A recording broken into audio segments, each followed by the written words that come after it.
Tu ne es qu'un fardeau, m'a dit mon père pour mon anniversaire. Le soir même, ils m'ont jeté dehors. J'ai aussitôt bloqué toutes les cartes que je finançais, 3 vols de luxe pour Barcelone en volée. La suite m'a stupéfaite. Tu n'es qu'un fardeau, a crié mon père, sa voix résonnant dans notre salle à manger à Toulouse. Je suis resté là, abasourdi, mon gâteau d'anniversaire encore intact sur la table. Les bougies vacillaient comme mes espoirs d'une célébration familiale normale. C'était censé être un jour heureux, mon 26e anniversaire. Mais au lieu de ça, je regardais le visage de mon père se tordre de dégoût alors qu'il me fixait. Je m'appelle Elsa Fournier et je travaille comme analyste de données à distance pour Sodali Logistique, l'une des plus grandes entreprises de logistique du pays. J'étais revenu vivre chez mes parents à Toulouse depuis 2 ans, aidant ma famille à traverser ce qu'ils appelaient des difficultés financières temporaires. Ce que je n'avais pas réalisé, c'est à quel point mon accueil serait temporaire. Tu m'as entendu ? A continué mon père, sa voix devenant plus forte. Tout ce que tu fais, c'est t'asseoir dans cette chambre toute la journée à faire semblant de travailler sur ton ordinateur. Pendant ce temps, ta mère et moi, nous luttons pour faire tourner cette maison. Et ton frère Thomas a besoin d'argent pour ses projets professionnels. Je voulais lui dire la vérité, que je payais discrètement leurs factures de carte de crédit depuis des mois, que mon faux travail me rapportait plus de 4 000 € par mois, que sans mes contributions, ils auraient déjà perdu la maison. Mais quelque chose dans ses yeux m'a dit que ce n'était pas le moment pour les explications.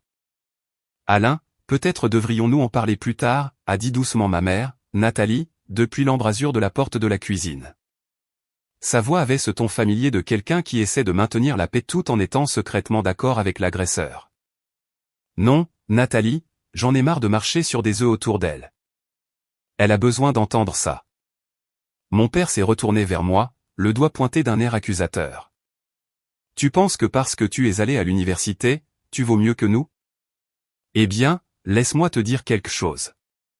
Ton diplôme prestigieux ne t'a pas beaucoup servi, n'est-ce pas ?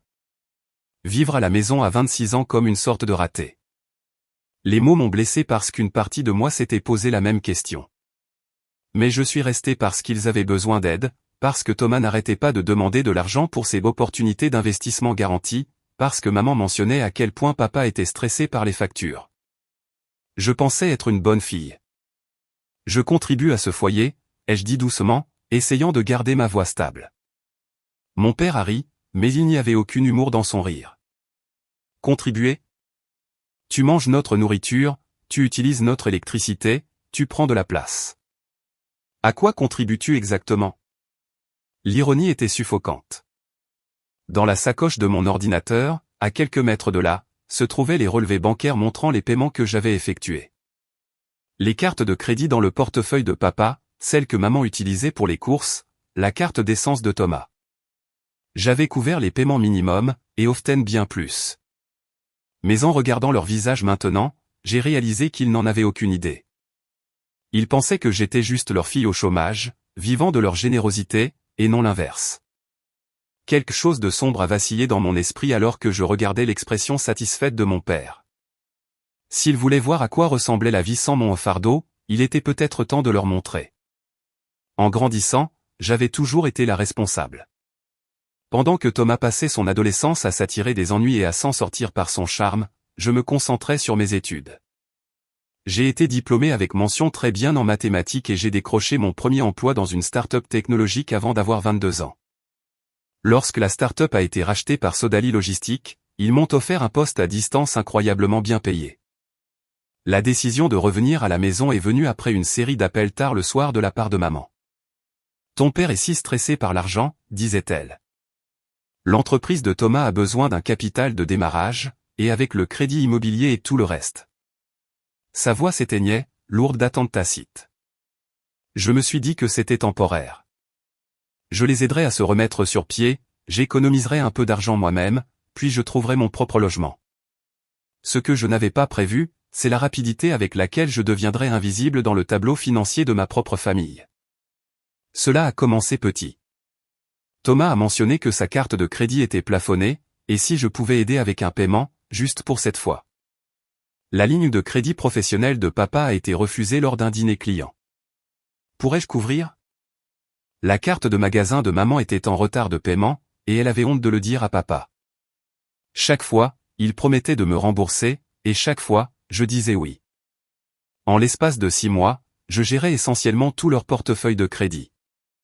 J'avais mon propre tableur de suivi, 7 cartes différentes, 2 crédits auto et le prêt immobilier. Je payais les minimums sur tout et j'essayais de réduire le principal lorsque mon salaire le permettait. Ils n'ont jamais demandé comment je gérais tout cela avec ce qu'ils supposaient être des allocations chômage. Ce qui était étrange, c'est la façon dont ils me traitaient malgré mes contributions. Papa faisait des commentaires sur le fait que je vivais comme une adolescente dans leur maison. Maman soupirait d'avoir une bouche supplémentaire à nourrir.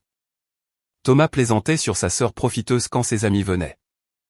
Je me disais qu'ils ne le pensaient pas, qu'ils étaient juste stressés par l'argent. Mais au fond de moi, je commençais à ressentir du ressentiment pour la façon dont ils parlaient de moi, comme si j'étais un cas social qu'ils soutenaient généreusement. Les signes avant-coureurs étaient là. Le mois dernier, Thomas avait mentionné quelque chose à propos du fait qu'ils voulaient tous les 3 un logement plus petit, et que je devrais peut-être commencer à chercher mon propre endroit. Papa était devenu de plus en plus critique envers mon emploi du temps, se demandant pourquoi je passais autant de temps sur mon ordinateur si je ne rapportais pas de véritable argent. Maman avait commencé à faire des commentaires pointus sur l'indépendance et la responsabilité. Mais j'ai ignoré les signes parce que je pensais que j'aidais. Je pensais que c'est ce que les familles faisaient les unes pour les autres. Je pensais que l'amour et la loyauté suffiraient à combler le fossé entre leur perception et la réalité. J'avais tort. En regardant le visage de mon père maintenant, tordu de mépris et de frustration, j'ai réalisé qu'ils ne m'avaient jamais vu comme leur fille qui se sacrifiait pour les aider. Ils me voyaient comme un poids mort, et ils avaient décidé qu'il était temps de me larguer. Le gâteau d'anniversaire fondait sur la table, et je me suis demandé si ce serait la dernière fois que j'essayais de les sauver d'eux-mêmes. Je pense qu'il est temps que tu trouves ton propre logement, a dit maman, sa voix à peine plus qu'un murmure. Elle ne pouvait pas me regarder directement, se concentrant plutôt sur le nettoyage du comptoir de cuisine déjà propre. Ton père et moi en avons parlé, et nous pensons que ce serait mieux pour tout le monde si tu prenais ton envol. Les mots m'ont frappé comme un coup physique. Je m'attendais à quelque chose comme ça depuis l'explosion de papa, mais l'entendre de la part de maman le rendait réel. Thomas se tenait dans l'embrasure de la porte, les bras croisés, hochant la tête en signe d'accord. Son expression était suffisante, comme s'il avait attendu ce moment. Quand ? Ai-je demandé, surprise par le calme de ma voix. Eh bien, intervint papa, nous pensions que ce soir serait bien. Inutile de faire traîner les choses. Ce soir, le jour de mon anniversaire. Il voulait que je parte le jour de mon anniversaire. J'ai regardé le salon où j'avais passé les 2 dernières années, les factures éparpillées sur le bureau de papa que j'avais géré en secret, les photos de famille où je souriais inconsciemment à côté de personnes qui, apparemment, ne me voyaient que comme un inconvénient. Je vois, ai-je dit. Je vais faire mes valises. N'en fais pas tout un drame, a dit Thomas. Ce n'est pas personnel. Tu as 26 ans, Elsa. La plupart des gens de notre âge sont autonomes depuis des années. J'ai failli rire. Thomas avait 28 ans et était revenu vivre à la maison 2 fois au cours des 5 dernières années. Chaque fois, maman et papa l'avaient accueilli à bras ouverts et l'avaient aidé à se remettre sur pied. Mais apparemment, cette grâce ne s'étendait pas aux filles qui contribuaient réellement financièrement. Tu as raison, ai-je dit. J'aurais dû être autonome il y a des années. Alors que je me dirigeais vers ma chambre, je pouvais les entendre parler dans la cuisine, leur voix plus légère maintenant, presque soulagée. Papa faisait déjà des plans pour transformer ma chambre en bureau pour Thomas. Maman parlait de combien il serait agréable d'avoir la maison rien que pour eux 3. Je me suis assise sur mon lit et j'ai ouvert mon ordinateur portable. L'application bancaire s'est chargée, affichant le solde de mon compte courant et les comptes de crédit liés que je gérais.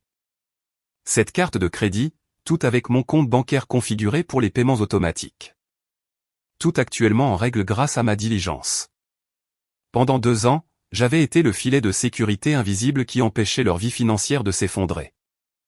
J'avais sacrifié ma propre indépendance, mon fonds pour un apport immobilier, mes propres rêves de voyager et de construire ma propre vie. Tout ça pour m'assurer qu'ils ne se noient pas dans les dettes. Et leur réponse était de me mettre à la porte le jour de mon anniversaire parce que j'étais un fardeau. J'ai fixé l'écran, mon doigt planant au-dessus des options de gestion de compte. Chaque carte de crédit avait mes informations en tant que payeur autorisé. En quelques clics, je pouvais retirer mon compte bancaire de leur système de paiement automatique. En quelques clics de plus, je pouvais geler complètement les cartes, en invoquant des problèmes de sécurité. Ils voulaient voir à quoi ressemblait la vie sans leur fardeau. Il était peut-être temps de leur montrer exactement ce que cela signifiait. Cette pensée aurait dû m'effrayer, mais au lieu de cela, j'ai ressenti quelque chose que je n'avais pas connu depuis des mois. Le pouvoir. Pour la première fois en 2 ans, j'étais sur le point de prendre une décision basée sur ce que je voulais, pas sur ce dont ils avaient besoin. J'ai commencé à taper. J'ai passé les 3 heures suivantes à méthodiquement emballer ma vie dans des cartons pendant que ma famille célébrait en bas. À travers le plancher de ma chambre, je pouvais entendre Thomas raconter une histoire qui faisait rire papa. Un vrai rire, comme je n'en avais pas entendu depuis des mois. Maman fredonnait en nettoyant le gâteau d'anniversaire qui n'avait jamais été mangé. Le son de leur bonheur à mon départ était plus douloureux que n'importe quelle parole cruelle de mon père. Vers minuit, j'ai transporté mes cartons jusqu'à ma voiture. Personne n'a proposé de m'aider. Papa regardait la télévision. Maman lisait au lit. Et Thomas était sorti avec des amis. J'aurais tout aussi bien pu être un fantôme pour l'attention qu'il prêtait à mon départ. Alors que je chargeais le dernier carton, Thomas est rentré. Il est passé devant moi sans un mot, puis s'est arrêté à la porte d'entrée. « Tu nous remercieras pour ça un jour », a-t-il dit. Tu devenais trop à l'aise. Ce sera bon pour toi. Je voulais lui parler du tableur sur mon ordinateur, des 1400 € que j'avais transférés sur sa carte de crédit la semaine dernière alors qu'il m'avait appelé en pleurant pour un paiement manqué. Je voulais lui montrer les relevés bancaires prouvant que je couvrais son assurance auto depuis 8 mois. Au lieu de cela, j'ai simplement hoché la tête. Tu as probablement raison, ai-je dit. La chambre d'hôtel bon marché dans laquelle je me suis enregistré sentait le nettoyant industriel et la déception. Je me suis assise sur le couvre-lit rêche avec mon ordinateur portable ouvert, fixant l'interface bancaire. Il était 2 heures du matin et j'étais enfin seul avec mes pensées et toute l'étendue de ce que j'avais fait pour ma famille. J'ai ouvert mon tableur personnel et calculé le total. Plus de 34 000 € que j'avais payés pour leur dette au cours des 2 dernières années. Paiement minimum, frais de découvert, pénalité de retard, intérêt. J'avais tout couvert. Mon propre compte d'épargne, qui aurait dû suffire pour un apport immobilier, était presque vide. Les sociétés de cartes de crédit facilitaient grandement le retrait en tant que payeur autorisé. Quelques questions de sécurité, 2 ou 3 clics, et soudain, leur système de paiement automatique n'avait plus de source de financement. Je n'ai pas annulé complètement les cartes. Cela semblait trop cruel. J'ai juste retiré ma responsabilité financière pour leur choix. Mais en parcourant chaque compte, j'ai découvert quelque chose qui m'a glacé le sang. La carte de crédit professionnel de Thomas, celle qu'il prétendait être pour des investissements légitimes, avait des frais que je n'avais jamais vus auparavant. Hôtel de luxe à Monaco, restaurant haut de gamme, un achat de 8 000 € dans une bijouterie. Tout cela payé avec l'argent que j'avais contribué. J'ai creusé plus profondément dans les comptes de papa et trouvé des schémas similaires. Des dîners d'affaires qui étaient en fait des visites coûteuses dans des restaurants gastronomiques avec ses amis de golf. Des fournitures de bureau qui étaient clairement des appareils électroniques personnels. La carte de magasin de maman montrait des achats de sacs à main de créateurs et de soins au spa. Tout cela pendant qu'elle me disait qu'il luttait pour joindre les deux bouts. Ils ne luttaient pas. Ils vivaient au-dessus de leurs moyens et utilisaient mon argent pour subventionner leur style de vie tout en me traitant comme un cas social. Mon téléphone a vibré. Un texto de maman. J'espère que tu trouveras un endroit sympa. On t'aime. J'ai fixé le message pendant un long moment. S'il m'aimait, pourquoi m'avait-il fait sentir comme un tel fardeau? S'il se souciait de mon bien-être, pourquoi n'avait-il jamais posé de questions sur mon travail ou mes revenus? Pourquoi avait-il pris mon aide pour acquise tout en me faisant honte d'avoir besoin d'un endroit où vivre? J'ai éteint mon téléphone et fermé mon ordinateur portable. Demain, je prendrai la route pour Nice et je recommencerai à zéro. Sodali Logistique me demandait depuis des mois de déménager dans leur bureau de la Côte d'Azur, offrant une augmentation de salaire significative et une aide à la relocalisation. J'avais refusé parce que je pensais que ma famille avait besoin de moi. Il était temps de commencer à penser à ce dont j'avais besoin.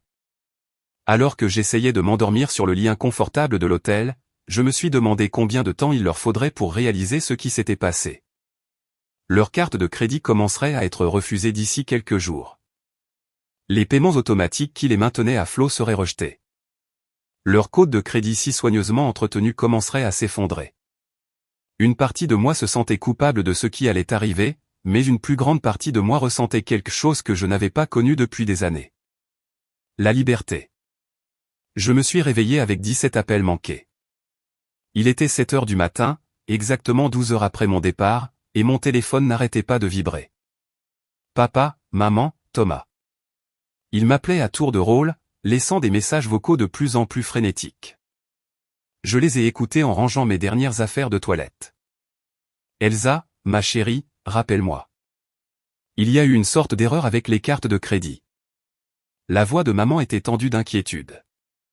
Elsa, qu'est-ce que tu as foutu? Ma carte a été refusée au petit déjeuner. Thomas, en colère mais ne comprenant pas encore l'ampleur du problème. Rappelle-moi immédiatement. Il faut qu'on parle. Papa, utilisant sa voix autoritaire comme si j'étais encore une enfant qu'on pouvait commander. J'ai conduit vers Nice pendant qu'ils appelaient. Après 3 heures de route, les messages vocaux sont devenus plus désespérés. Elsa, s'il te plaît. Je sais que tu es contrariée, mais on peut arranger ça. Rappelle-moi, s'il te plaît. Maman, maintenant clairement en panique. La banque dit que tu t'es retiré de tous les comptes. Qu'est-ce que ça veut dire, bordel? Thomas, commençant enfin à comprendre.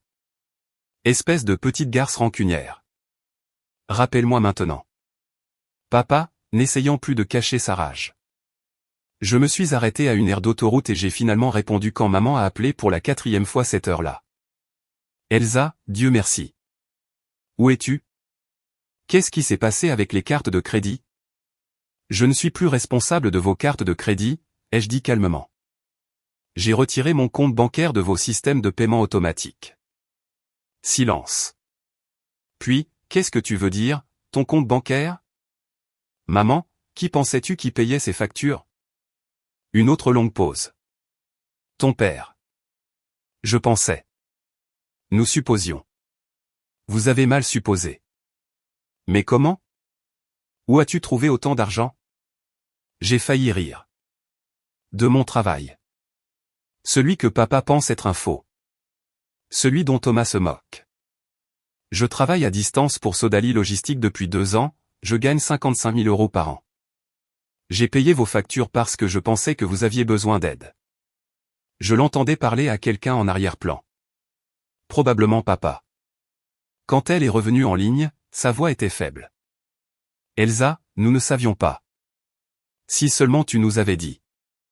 J'ai essayé de vous le dire. Tu te souviens quand j'ai dit que je contribuais au foyer? Quand j'ai mentionné mon travail? Vous n'avez jamais écouté parce que vous aviez déjà décidé que j'étais une ratée vivante de votre charité. Ce n'est pas. Nous ne voulions pas dire. Si, c'est ce que vous vouliez dire. Et c'est très bien, mais je ne suis plus votre filet de sécurité. J'ai raccroché et éteint à nouveau mon téléphone.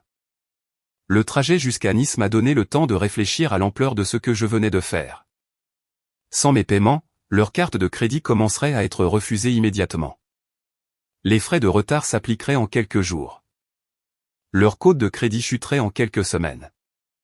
Le style de vie qu'ils menaient, les dîners coûteux, les virées shopping, les dépenses professionnelles de Thomas prendraient fin brusquement.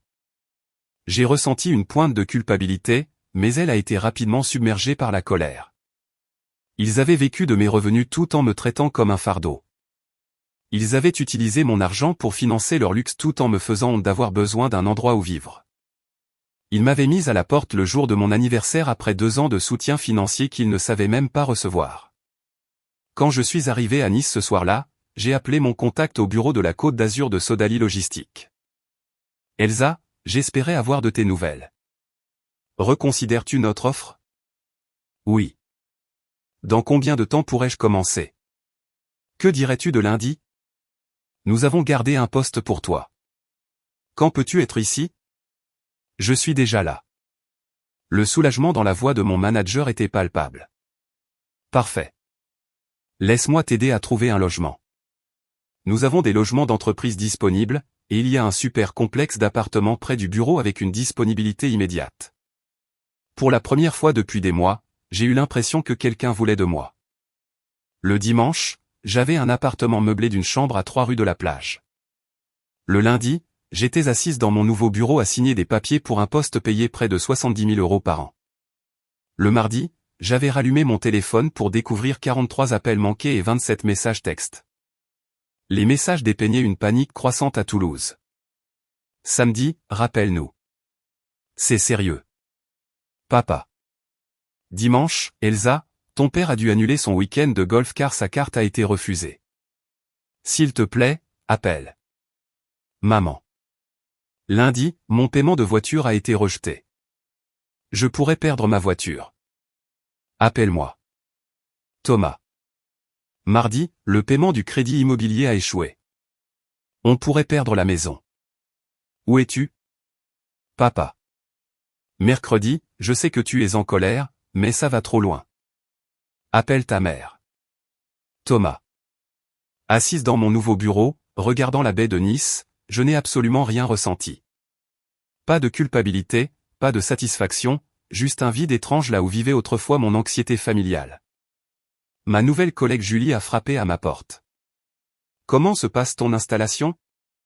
Mieux que prévu, ai-je dit. C'est agréable d'être désiré quelque part. Eh bien, tu as été chaudement recommandé.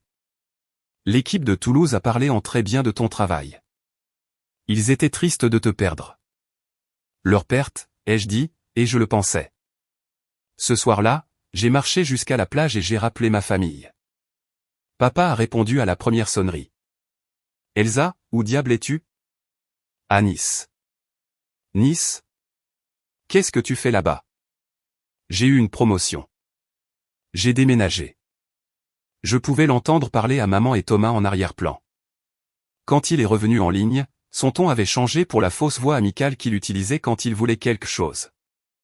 C'est super, ma chérie. Félicitations. Écoute, il faut qu'on parle de cette situation de carte de crédit. Il y a eu un malentendu.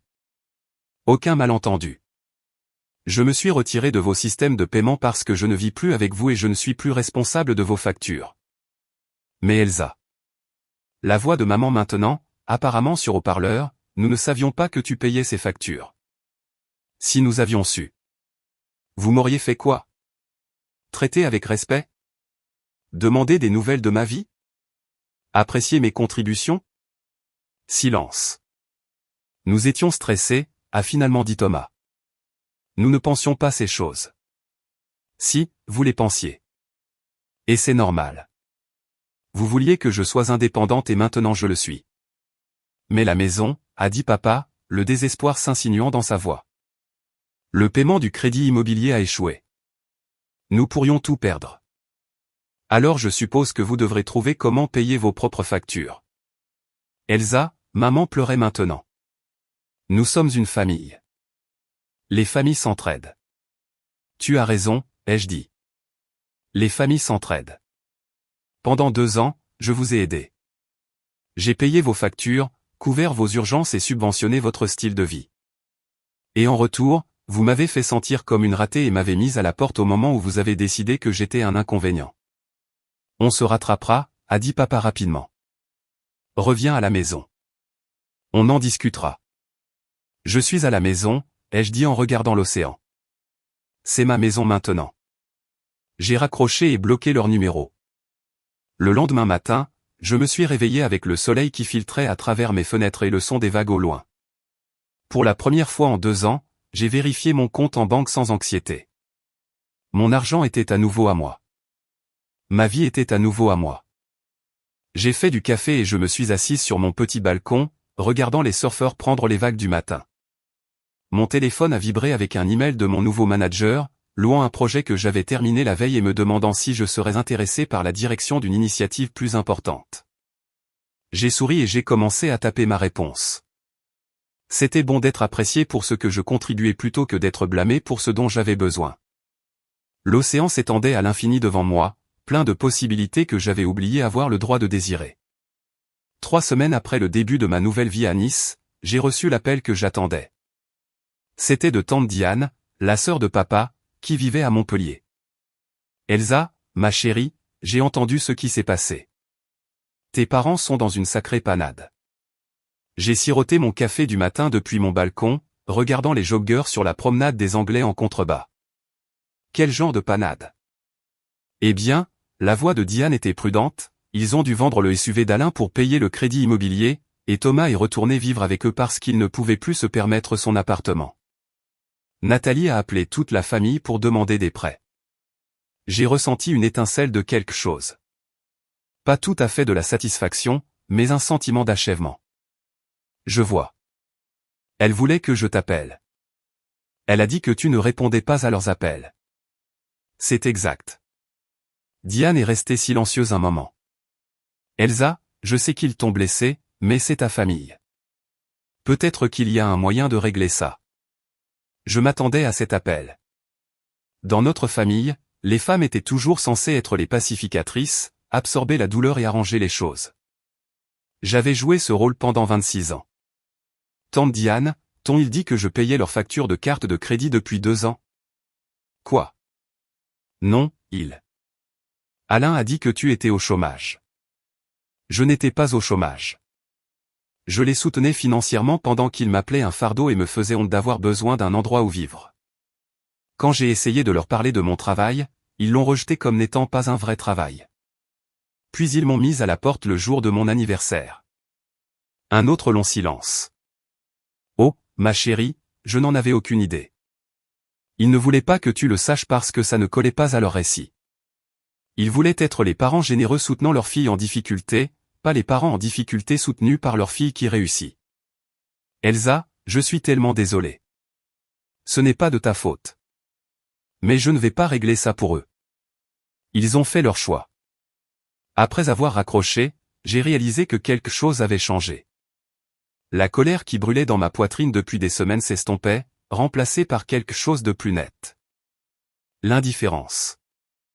Il n'était plus mon problème à résoudre. 2 mois plus tard, j'ai été promu analyste de données senior avec un bureau d'anglais et une vue sur le port. Mon nouveau salaire était de 85 000 € par an, plus les primes. J'avais commencé à sortir avec un biologiste marin nommé Léo, qui trouvait ma carrière fascinante et n'a jamais remis en question si mon travail était réel. Le complexe d'appartements où je vivais était devenu ma communauté. Je connaissais mes voisins, j'ai rejoint le club de lecture de l'immeuble et j'avais des abonnements pour le théâtre local. Pour la première fois de ma vie d'adulte, je me sentais à ma place quelque part. C'est à ce moment-là que maman est apparue. Je suis rentré du travail un mardi pour la trouver assise dans le hall de mon immeuble, l'air plus âgé et plus fatigué que dans mes souvenirs. « Salut, ma chérie », dit-elle en se levant avec incertitude. Mon cœur s'est serré, mais j'ai gardé ma voix stable. « Qu'est-ce que tu fais ici, maman ? Il faut qu'on parle. Je peux monter ? » Contre mon gré, je l'ai conduite à mon appartement. Elle a regardé mes meubles, ma vue, ma vie, avec un mélange de fierté et de confusion. « C'est magnifique, Elsa. Tu t'en es bien sortie. Merci. » Elle s'est assise sur mon canapé, se tordant les mains. Nous avons perdu la maison. J'ai ressenti une pointe de quelque chose. Du deuil peut-être, pour la maison où j'avais grandi, mais c'est vite passé. Je suis désolé de l'apprendre. Nous vivons chez ton oncle Gérard maintenant. Tous les 3 dans sa chambre d'amis. Ça doit être difficile. Elsa, elle m'a regardé avec des larmes dans les yeux. Nous avons eu tort. Nous avons eu tellement tort surtout. Si nous avions su que tu nous aidais, nous n'aurions jamais. Vous auriez fait quoi? Me traiter avec respect? Poser des questions sur ma vie? Valoriser mes contributions? Oui, a-t-elle murmuré. Maman, le problème n'était pas que vous ne saviez pas que je payais vos factures. Le problème, c'est que vous ne vous souciez pas assez pour découvrir qui j'étais vraiment ou ce que je faisais de ma vie. Vous aviez décidé que j'étais une ratée, et c'était plus facile que de vraiment faire attention à moi. Elle pleurait maintenant, et malgré tout, ça me faisait mal de la voir. Mais j'avais appris la différence entre avoir pitié de quelqu'un et se sentir responsable de régler ses problèmes.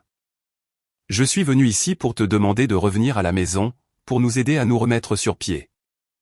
J'ai regardé l'océan, la vie que j'avais construite, l'avenir qui s'étendait devant moi. Maman, je suis à la maison. 6 mois plus tard, j'ai appris par tante Diane que papa avait fait une liquidation judiciaire et que Thomas travaillait dans un centre d'appel. Maman avait pris un emploi dans une supérette, son premier emploi en 15 ans. Ils avaient emménagé dans une petite maison de location et reconstruisaient lentement leur vie. J'ai ressenti une tristesse lointaine pour eux, comme on pourrait se sentir triste pour des étrangers dont on lit l'histoire dans le journal. Ils n'étaient plus le centre de mon univers émotionnel. J'étais assise sur mon balcon à regarder le coucher de soleil peindre l'océan en or lorsque Léo a appelé pour me parler d'une expédition de recherche à laquelle il avait été invité à participer au Costa Rica. « Tu veux venir avec moi ?» a-t-il demandé. « Je sais que tu peux travailler à distance de n'importe où. » J'ai pensé à la fille effrayée et en colère qui avait quitté Toulouse il y a 7 mois, transportant sa vie dans des cartons et sa blessure dans son cœur. J'ai pensé à la famille qui m'avait appris que l'amour venait avec des conditions et que le respect devait se mériter par la souffrance. Puis j'ai regardé mon ordinateur portable, mon compte en banque avec 6 mois de dépenses économisées, mon calendrier rempli de travail que j'aimais et de gens qui appréciaient mes contributions. Oui, ai-je dit. J'adorerais. En raccrochant, j'ai réalisé quelque chose d'important. La vengeance n'avait pas pour but de leur faire du mal. Il s'agissait de refuser de me faire du mal à moi-même. Il s'agissait de choisir ma propre vie plutôt que leur confort, ma propre vérité plutôt que leur récit, ma propre valeur plutôt que leur jugement. La mer Méditerranée s'étendait à l'infini devant moi, et pour la première fois de ma vie, je me sentais tout aussi infini.